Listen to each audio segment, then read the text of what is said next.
Yes, for a fair and equitable transition, insist the hydrocarbon ministers of the member countries of APPO, the African Petroleum Producers Organization, meeting in Yaoundé on the sidelines of the 46th ordinary session of the institution's Council of Ministers.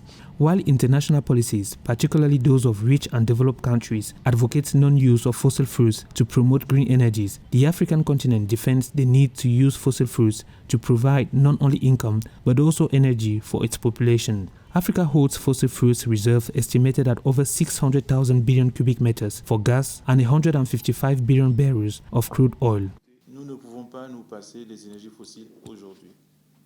We cannot do without fossil fuels today. Our forecasts show that by 2040, the world's energy mix will need around 40% of fossil fuels. Within this 40%, gas will play an increasingly important role as it has been declared a clean energy by the European Commission. We need to create the conditions for Africa to become our first market. That way we can sell to each other, and if the others don't want it anymore, we'll just keep on consuming.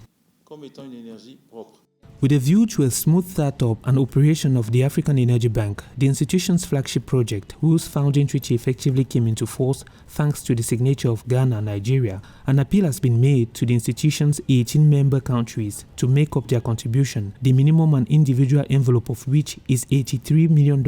But technological challenge remain the real key to meeting the challenge of oil exploitation as ambitioned by the APPO.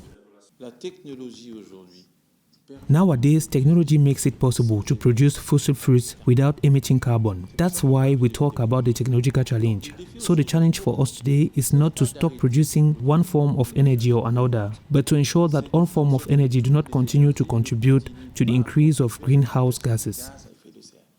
Among other resolutions of this 46th ordinary session of the Council of Ministers of the African Petroleum Producers Organization, Congolese Minister Jean-Bruno Itoa takes over the organization's presidency for 2025. Congo will host the organization's work in the fourth quarter of 2025.